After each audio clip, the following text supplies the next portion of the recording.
ce petit recueil de textes, on pourra le mettre sur Teams si quelqu'un sait le faire, ce qui n'est pas mon cas. Alors, l'espérance chrétienne, qui assume et qui dépasse tous nos espoirs humains, elle peut être personnelle et elle peut être aussi communautaire. C'est le premier point qui nous sert d'introduction. Nous avons des espoirs individuels d'une vie meilleure, nous pouvons aussi avoir des espoirs collectifs. Et il en va de même pour l'espérance qui nous est donnée pour chacun de nous au baptême, dans la mort et la résurrection du Christ.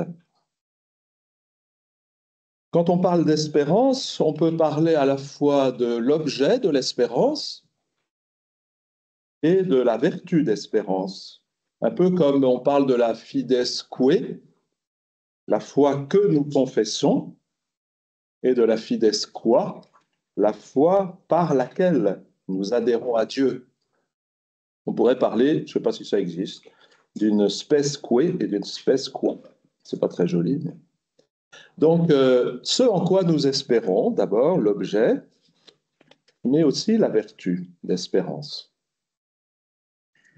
Quand nous parlons de ce en quoi nous espérons, eh bien, nous parlons du ciel, c'est-à-dire de la vie avec Dieu, de la résurrection de chacun de nous à la fin des temps. Mais nous pouvons aussi parler d'un objet d'espérance qui est communautaire. Et la première citation que vous avez du pape Benoît XVI dans son encyclique sur l'espérance rappelle que Henri de Lubac, dans Catholicisme, a remis cela en lumière, cette dimension communautaire de l'espérance, en s'appuyant justement notamment sur la lettre aux Hébreux, mais le cardinal de Lubac aussi s'appuie sur toute la tradition des pères de l'Église notamment. Alors, cette espérance communautaire est-elle une espérance pour tous? C'est un débat et au paragraphe 2, je ne vous ai pas mis de citation, mais un ensemble, quelques références sur ce sujet. Pourquoi est-ce qu'il y a débat? Eh bien, parce que est-ce que nous prenons tous dans un sens ontologique, absolu? C'est-à-dire, est-ce que nous espérons que la totalité de tous les êtres spirituels, disons pour faire simple, anges et hommes de tous les temps, sont sauvés? Ou bien est-ce que nous le prenons dans un sens relatif? Prenant tous dans un sens non pas absolu, philosophique, mais plus relatif, plus ordinaire. L'humanité actuellement existante. J'espère que toute l'humanité avec laquelle je communie sera sauvée, comme l'a fait, on va le voir, Thérèse de Lisieux. Et puis aussi, j'espère que les âmes du purgatoire pour lesquelles je prie, qui ne sont pas totalement purifiées, mais qui sont avec Dieu, tout de même, mais pas encore dans l'intimité de Dieu, de la vision face à face, soient purifiées. Alors je propose, pour ne pas rentrer dans ce débat qui est complexe, d'utiliser le terme multitude. Il a l'avantage d'être biblique. Jésus l'utilise à la dernière scène, selon Marc 14, 24 et Matthieu 26, 28. Et il renvoie à la figure du serviteur d'Isaïe 53, 11 et suivant. Ce terme multitude est moins connoté philosophiquement, ontologiquement, et il permet de respecter, me semble-t-il, le mystère de la liberté humaine devant Dieu. Liberté qui s'exerce jusque dans la mort. Il fait droit aussi à des paroles mystérieuses, mais qu'on ne peut pas éviter, de Jésus, le fameux péché contre l'esprit, et le contraste entre le grand nombre des appelés et le petit nombre des élus. Il respecte le mystère de la miséricorde et de la justice de Dieu. Et Benoît XVI, dans un texte dont vous avez la référence, qui n'a rien à voir avec l'eschatologie, c'est toujours au paragraphe 2, la dernière référence, mais qui concerne la traduction de la parole de consécration, qui à une période avait été traduite dans certaines langues, ceci est mon sang versé pour tous. Et en fait, l'expression de Jésus, c'est soit pour vous, dans Saint Jean et dans la première aux Corinthiens, soit pour la multitude, dans Matthieu et Marc. Et voici ce que conclut un peu Benoît XVI. Il est clair que l'action de Jésus embrasse tous les temps et tous les lieux. Jésus est le sauveur de tous. Mais la manière dont cet acte du Christ rejoint la multitude des hommes reste à la fin son mystère, le mystère de Jésus, qui rencontre les libertés humaines. Alors, cela ne veut pas dire que nous sommes une petite élite, mais au contraire, comme le souligne encore Benoît XVI dans le même texte, la multitude que nous sommes doit prendre la responsabilité pour l'ensemble. Et c'est précisément le mouvement de l'espérance pour la multitude. Alors je voudrais maintenant me concentrer sur l'aspect subjectif de l'espérance, pour montrer comment nous sommes appelés à espérer non seulement pour notre propre salut, notre sanctification et au ciel l'intimité du face-à-face avec Dieu dans la plénitude de l'amour, mais nous sommes appelés aussi à espérer pour autrui, pour cette multitude. Donc c'est le deuxième point, vivre, c'est une expression de Benoît XVI dans Spe Salvi, la grande espérance pour les autres.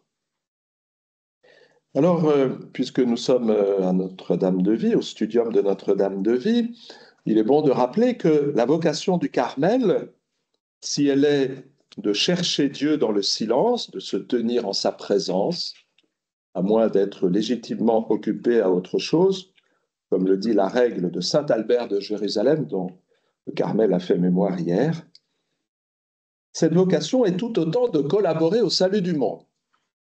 Alors je vous ai mis deux citations, une de Thérèse de Lisieux, une de Thérèse d'Avila, les paragraphes 3 et 4. Je ne vais pas la lire en entier, mais je lis juste à la fin. Donc Thérèse, qui est déjà au Carmel et qui écrit à sa sœur Céline, qui rentrera un peu plus tard au Carmel, « Vivons pour les âmes, soyons apôtres. » Et enfermés dans son petit Carmel de Lisieux, soyons apôtres. Sauvons surtout les âmes des prêtres. Ces âmes devraient être plus transparentes que le cristal. Hélas, combien de mauvais prêtres, de prêtres qui ne sont pas assez saints. Et elle se fait l'écho du cri de Sainte Thérèse d'Avila, la réformatrice du Carmel, dans le chemin de perfection, au début, au chapitre 1. C'est dans ce but que le Christ vous a réunis ici. Telle est votre vocation, le salut des âmes, obtenir le salut des âmes. Telles doivent être vos affaires, tel doit être l'objet de vos désirs, donc de votre espérance, celui de vos larmes et de vos instances, votre prière dans l'espérance. Le monde est en feu. Donc c'est vraiment l'axe de la vie des carmélites et dans la spiritualité du Carmel. Une spiritualité dans l'Église n'est jamais exclusive, bien entendu. Il y a bien d'autres spiritualités qui vivent ce même mouvement d'espérance pour tous. Et le pape Benoît XVI l'a souligné fortement dans Spe Salvi, son encyclique sur l'espérance. On a eu tendance, peut-être dans la piété du XIXe siècle, à réduire l'espérance à une perspective individuelle. Comme on disait, il faut faire son salut.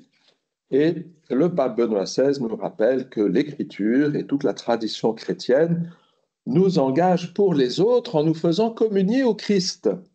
C'est le texte numéro 5, je lis seulement la fin. C'est seulement dans la communion avec lui, Jésus, qu'il nous devient possible d'être vraiment pour les autres, pour l'ensemble. Alors, cette petite parole-là, elle résume bien tout ce que nous allons voir un peu plus tard avec Thérèse de Lisieux, qui justement, communiant pleinement au Christ Jésus, eh bien, du coup, son espérance s'ouvre à la totalité de l'humanité, en pèlerinage sur terre et souffrant au ciel, ce qu'on appelle les âmes du purgatoire. Donc il y a ce lien, je le dis tout de suite, qui va être un peu un des axes aussi de cette petite présentation, le lien entre la charité qui unit au Christ et à tout son corps ecclésial et l'espérance qui s'élargit à une espérance pour la multitude. Et le pape Benoît XVI va même plus loin, il va jusqu'à dire que mon espérance personnelle ne peut être authentique que si elle est espérance pour les autres. C'est le texte du paragraphe 6. Notre espérance est toujours essentiellement aussi espérance pour les autres. C'est seulement ainsi qu'elle est vraiment espérance pour moi. Et c'est une parole très forte. Je ne peux vivre vraiment l'espérance théologale, comme on dit souvent ici, pour Dieu. J'espère que Dieu va me sanctifier, que je vais marcher vers la sainteté, que si j'espère pour les autres. Voilà ce que dit Benoît XVI. Pourquoi? Parce que c'est alors que mon espérance devient une espérance vive, remplie d'amour, et pas seulement une espérance sèche, j'allais dire.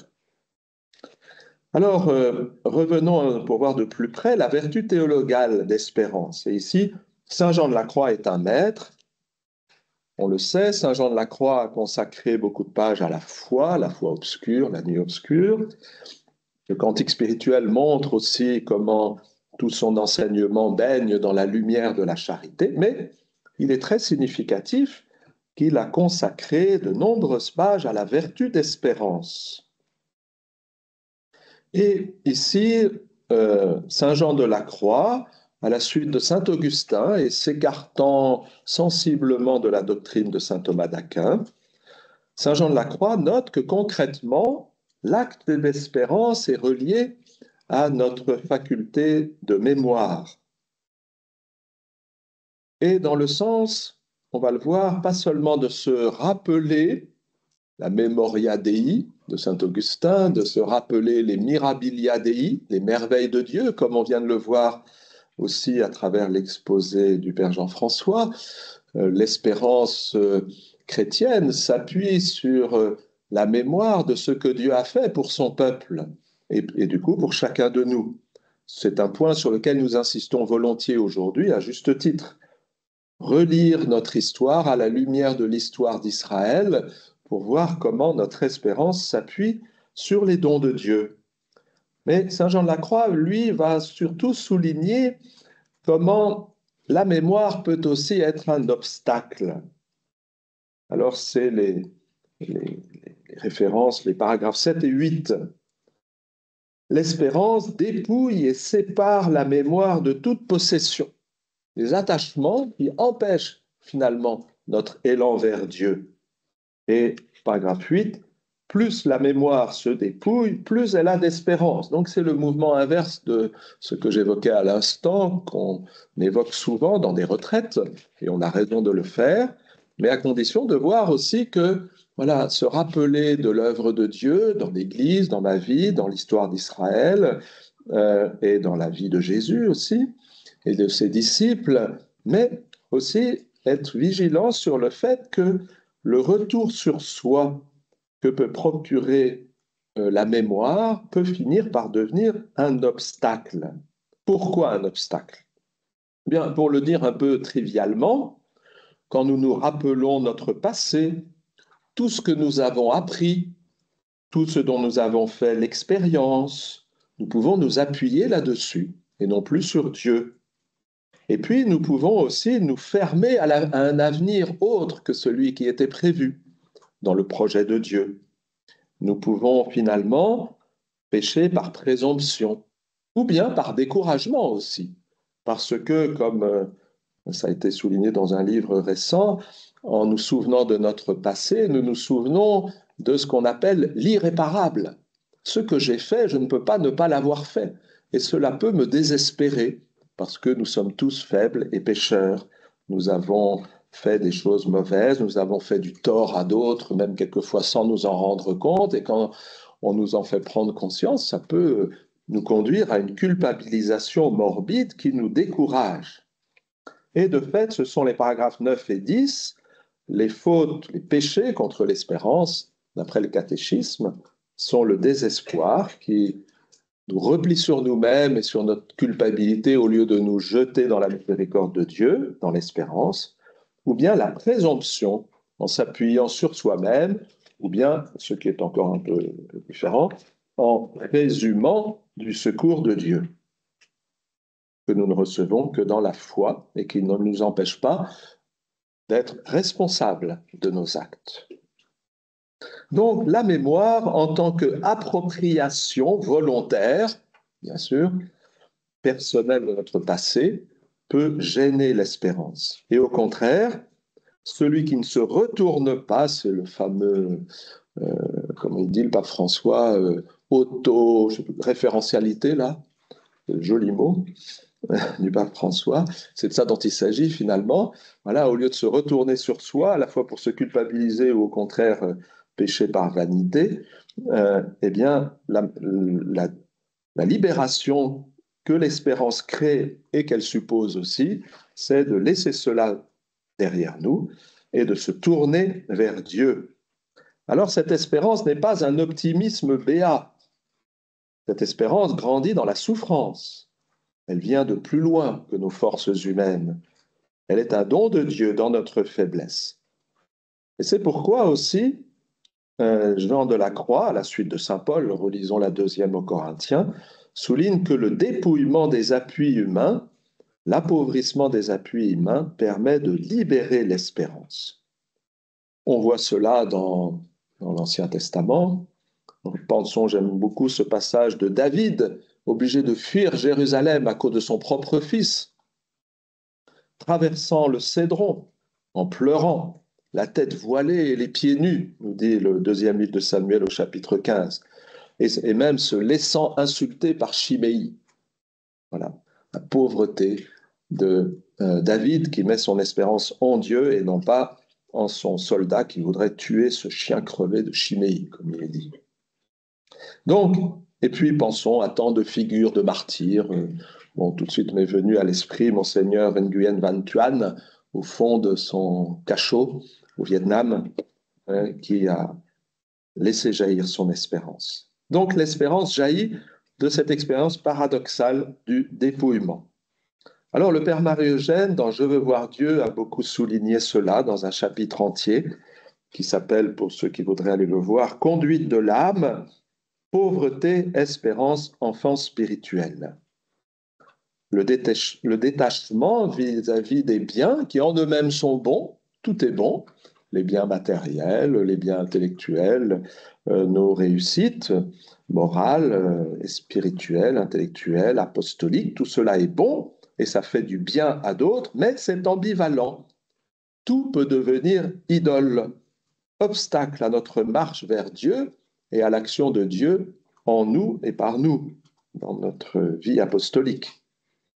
Dieu respecte notre liberté et il attend que nous lui demandions de nous libérer de tout ce qui fait obstacle à son œuvre, en nous et à travers nous, encore une fois. Et donc, c'est quand nous sommes appauvris, à la fois de ce qui nous décourage et de tout ce qui nous rend suffisants, que vraiment l'espérance peut jaillir. Et vous voyez, Saint Jean de la Croix disait dans les textes là que je vous ai donnés, à la fois il faut un détachement volontaire pour libérer l'espérance et en même temps l'acte d'espérance contribue à ce détachement. Ça fonctionne dans les deux sens. Alors Thérèse de Lisieux avait bien compris cela. Et finalement, sa petite voix, c'est cela. C'est proposer à tous les baptisés, à tous les chrétiens, à tous les enfants de Dieu ce chemin. C'est la fin de la citation bien connue du paragraphe 11 de cette lettre qui est un complément du manuscrit B. Je lis simplement les trois dernières lignes. Ah, je sens bien que ce n'est pas du tout cela du tout, c'est-à-dire ces grands désirs de servir l'Église, d'aimer Jésus, qui plaît au bon Dieu dans ma petite âme. Ce qui lui plaît, c'est de me voir aimer ma petitesse et ma pauvreté. Alors, c'est pas non plus de se dire, oh, je suis pas capable, etc. Non, c'est pas de l'infantilisme. Non, la suite le montre. C'est l'espérance aveugle que j'ai en sa miséricorde. Voilà. Se reconnaître pauvre pour laisser jaillir l'espérance, une espérance aveugle. Alors cette espérance aveugle, le pape François, dans la lettre qu'il nous a donnée l'année dernière sur Thérèse de Lisieux pour les 150 ans de sa naissance, nous dit que ça lui a permis à Thérèse de faire l'expérience de la miséricorde et c'est là qu'elle a puisé la lumière de son espérance sans limite. Alors c'est beau cette expérience, cette expression, pardon, une espérance sans limite, c'est cela l'espérance pour la multitude.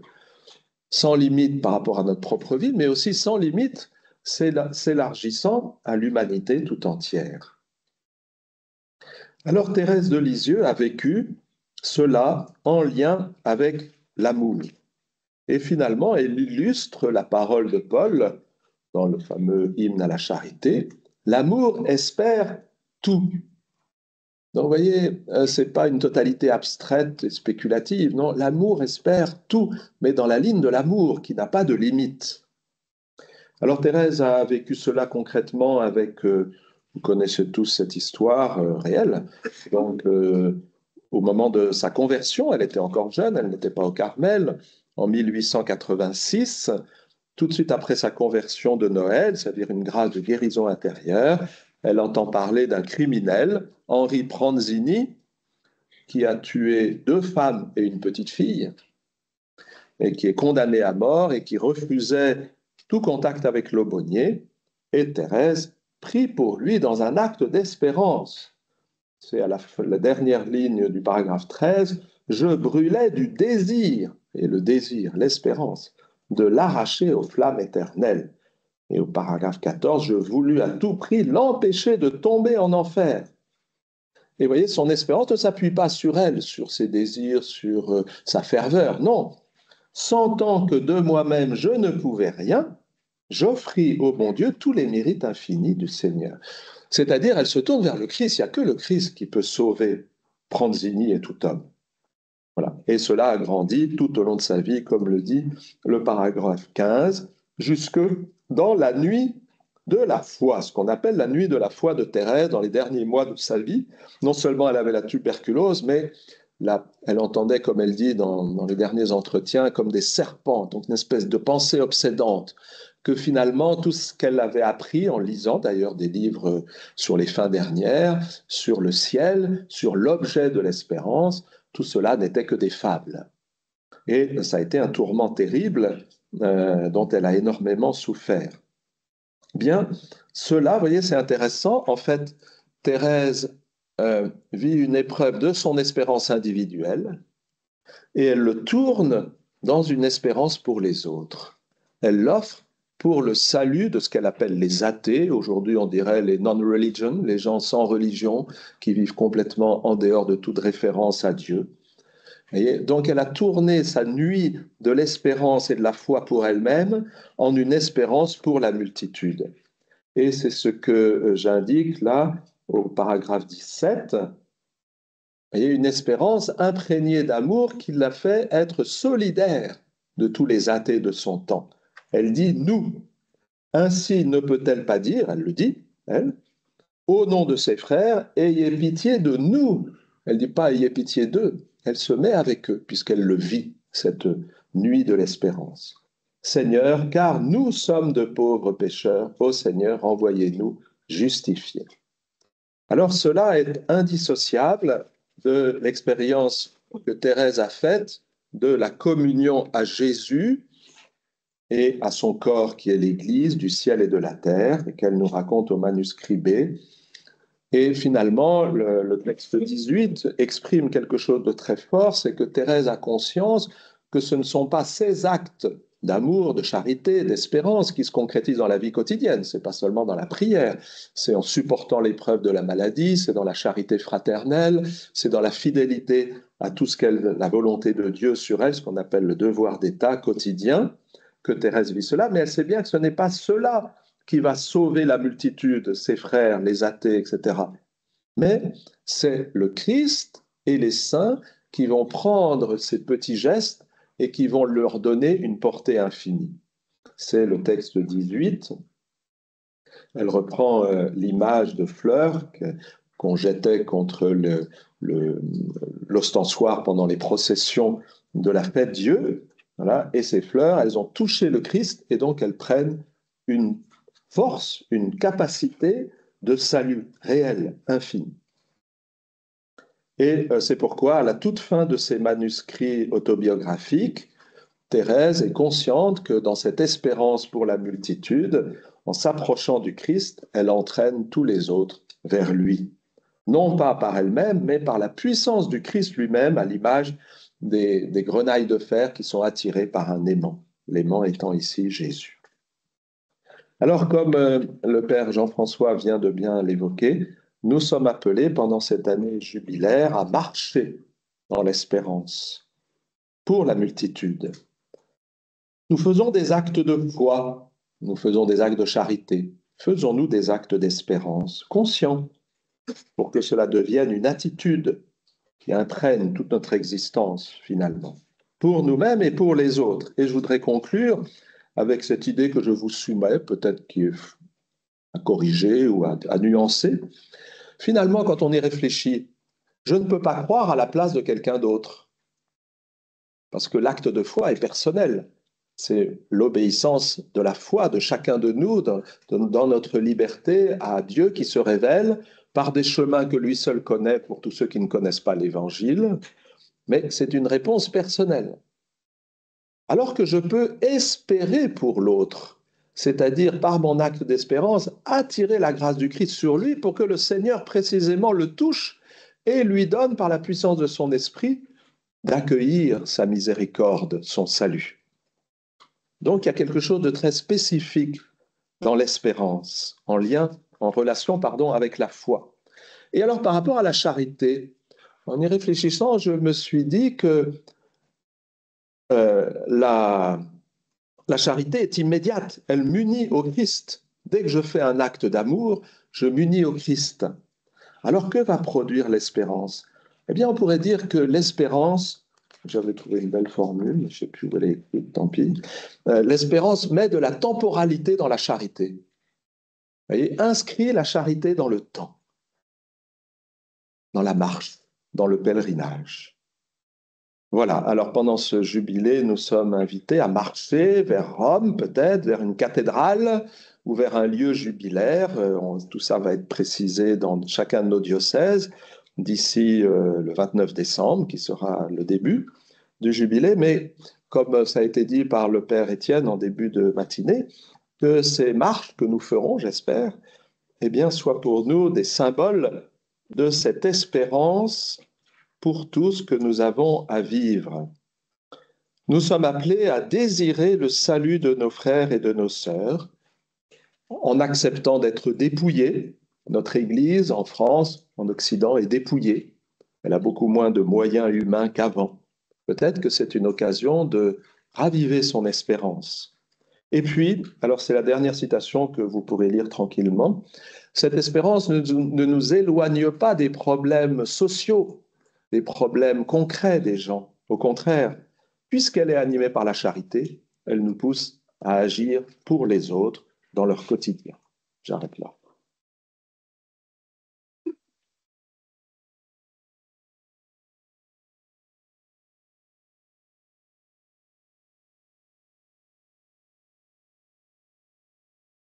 Bon.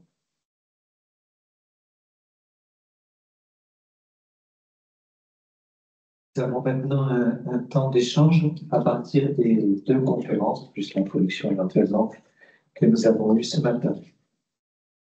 La parole est à vous.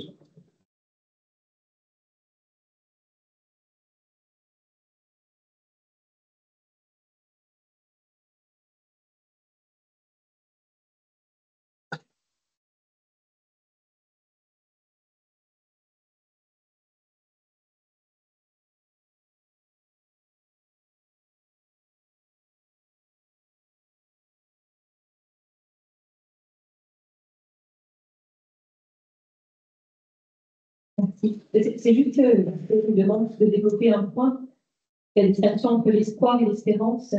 Ah oui. Parce que de fait, je me demandais, est-ce qu'il est juste de parler d'espérance à l'égard des problèmes que l'on a évoqués, les problèmes sociaux, les problèmes politiques, etc. Est-ce que le terme d'espoir ne serait pas plus juste par rapport à ça? Est-ce qu'on ne devrait pas garder l'espérance pour parler vraiment de l'espérance du salut?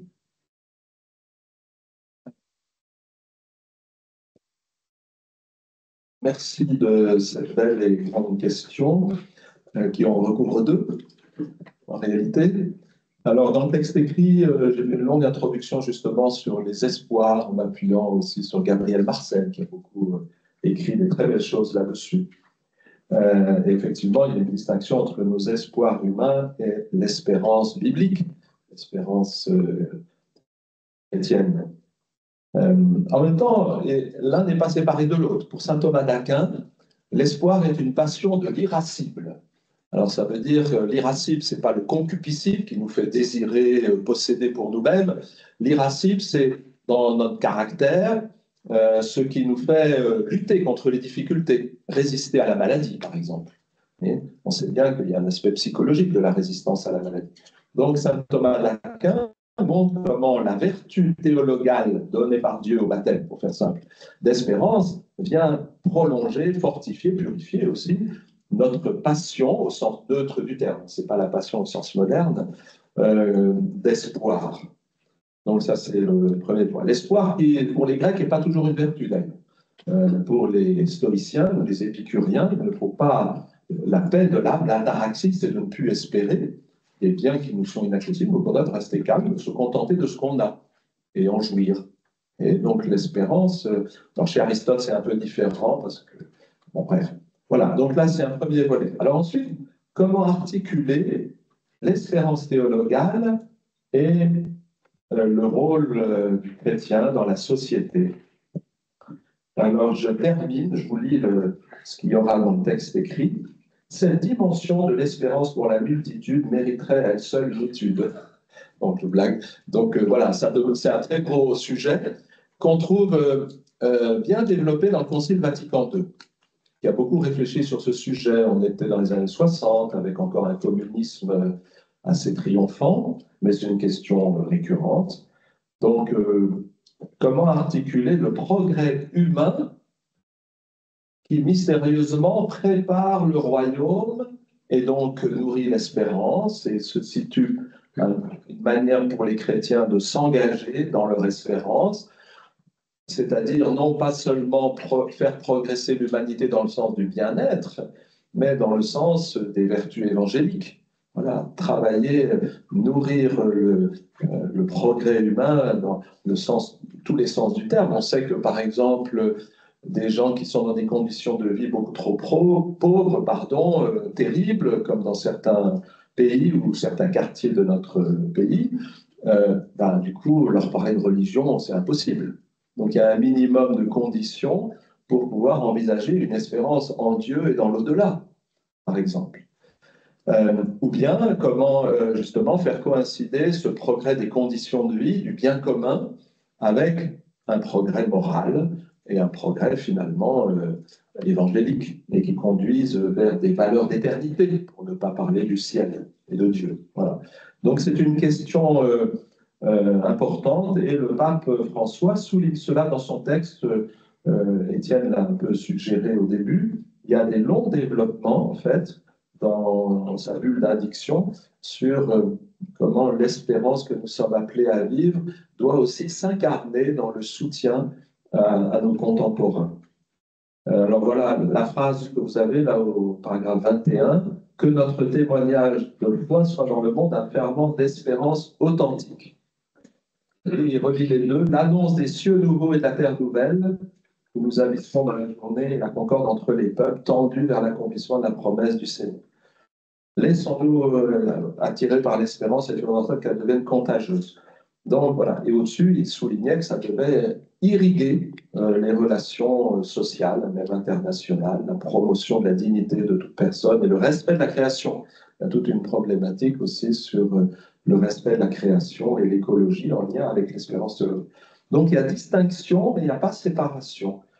Et il ne faudrait pas que notre espérance dans l'au-delà nous éloigne des problèmes quotidiens de nos contemporains.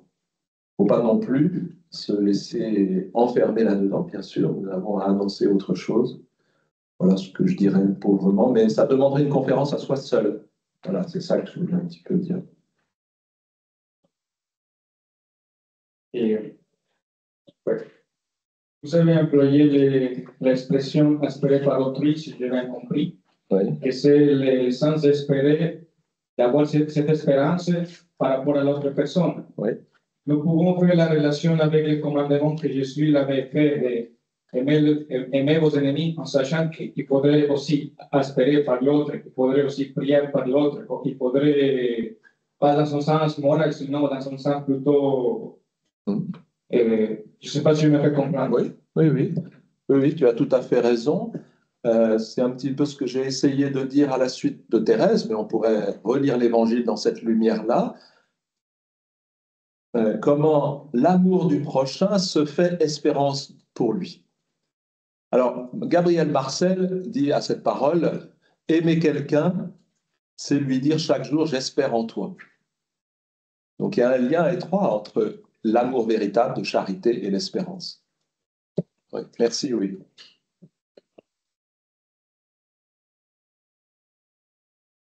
Et un peu sur ce que tu dis, Milena, je pense que c'est quelque chose d'un peu différent, développé par le pape Benoît XVI dans ce que ça dit. La différence entre les petites espérances du quotidien et la grande espérance de Dieu, en fait. Je ne sais pas si vous avez oui, tout à fait. Oui. Alors peut-être que M. Villiers-Moriamet, après-demain, soulignera cela.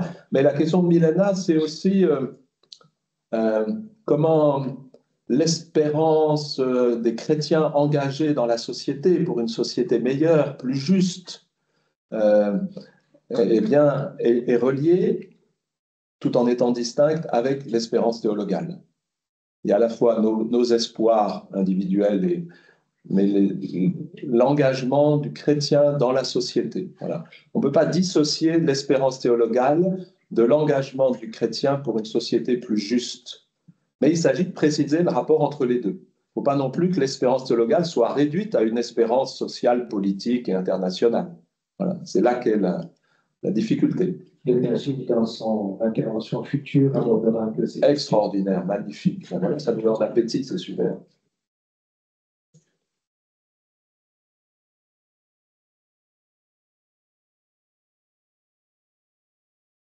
Je viens du Brésil et cette mot espérance par rapport à la théologie de l'intégration, ça fait beaucoup de dégâts au Brésil. Et parce que moi aussi, en entendant un peu les papes, je me posais des questions parce qu'au Brésil, ce mot est utilisé pour avoir l'espérance dans un avenir et avoir une justice sociale seulement. Ils quittent Jésus-Christ et essayent d'annoncer l'évangile pour un peu camoufler une idéologie que tout le monde puisse vivre également dans une condition de dignité humaine. Ouais. Et ça fait que les gens, ont entendu cela, ils perdent l'espérance. Parce qu'à la fin, ils reçoivent les pains, la nourriture, mais vraiment, ils n'ont pas l'espérance de la vie éternelle. Et ce n'est pas vraiment résolu le problème. Alors, ma question, c'est, en regardant tous ces documents-là, ce qui m'a touché beaucoup par rapport à Sainte Thérèse, et aussi l'Écriture, c'est avoir une mission liée à l'espérance. Il y a la mission d'annoncer Jésus-Christ, et à l'annonce de Jésus-Christ, pouvoir changer la société comme ça, non? Et avoir une espérance, une société qui soit chrétienne. C'est ça qui fait un changement des mentalités. Et c'est ça la question que je voudrais poser, c'est un rapport du pape. Il y a une liaison à cela, ou c'est plutôt une interprétation que j'avais faite, mais voilà, c'est plutôt ça.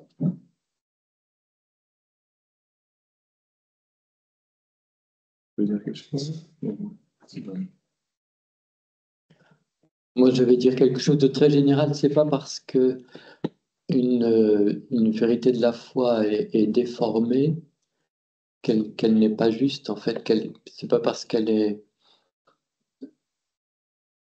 Je pense que l'espérance d'une plus grande justice, c'est aussi l'espérance que Dieu travaille dans les cœurs et que elle n'est pas indépendante de la foi en l'action de Dieu et de l'espérance de l'action de Dieu dans la vie des hommes. Et donc d'un salut qui n'est pas seulement reporté pour le futur, mais qui est déjà à l'œuvre dans la société des hommes aujourd'hui et auquel nous devons collaborer. Et une action pour plus de justice doit renvoyer à l'œuvre de Dieu. Je ne mettrai pas d'opposition entre l'œuvre pour une plus grande justice entre les hommes et l'espérance théologale. Pour moi, c'est vraiment lié. Et la foi théologale. Alors, il est bon que nous ayons cette question. On la reprendra peut-être demain ou après-demain, après les autres exposés. Elle est vraiment cruciale et importante. Elle est au cœur de certains textes du Concile, notamment Gaudium et Spes, précisément réfléchit sur le rapport entre l'Église et le monde, entre l'eschatologie et le royaume, entre l'Église et le royaume, pardon. Royaume eschatologique et aussi valeurs du royaume qui sont agissantes dans le monde, même en dehors des frontières visibles de l'Église. Donc c'est une question très complexe, mais très belle. Donc je proposerais, comme le retourne en plus, qu'on la garde, qu'on la rumine. Je peux vous donner 2 références au Concile.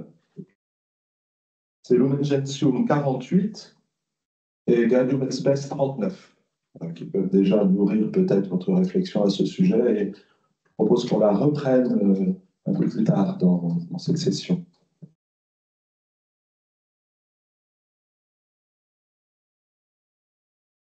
Dernière question, et après nous allons avoir quelques minutes de pause avant de célébrer l'Eucharistie. L'espérance comme vertu théologale, moi je me posais la question parce que vous avez plusieurs fois, même dans les 2 exposés, parlé vous avez utilisé le mot purification, se purifier, mais aussi dans la partie sur Saint Jean de la Croix, se purifier de la mémoire, du passé, se purifier aussi des idoles, etc. Et je prenais la référence que vous nous avez donnée la référence qui dit approchons-nous avec un cœur sincère dans la plénitude de la foi, les cœurs nettoyés de toutes les souillures d'une conscience mauvaise et le corps lavé d'une eau pure. Et je me demandais qu'est-ce que c'est cette purification et à quel point elle est liée à la volonté, si c'est une vertu théologale, à quel point elle est liée à la volonté de chaque homme avec un grand H. Dans l'Épître aux Hébreux, la purification, elle est opérée par le sacrifice du Christ et par le fait que le Christ instaure l'alliance nouvelle et donc permet à la promesse de la loi inscrite dans les cœurs de se réaliser. Et donc c'est l'œuvre de l'Esprit Saint, c'est une œuvre de Dieu dans nos cœurs. Quelle est la part de la volonté humaine? C'est de se laisser purifier. Donc c'est de croire, d'abord de croire en cette œuvre de purification et de correspondre à cette purification. Donc tout est fait par le Christ, encore faut-il que l'homme accède au salut, soit greffé par la foi sur celui qui le sauve et le purifie.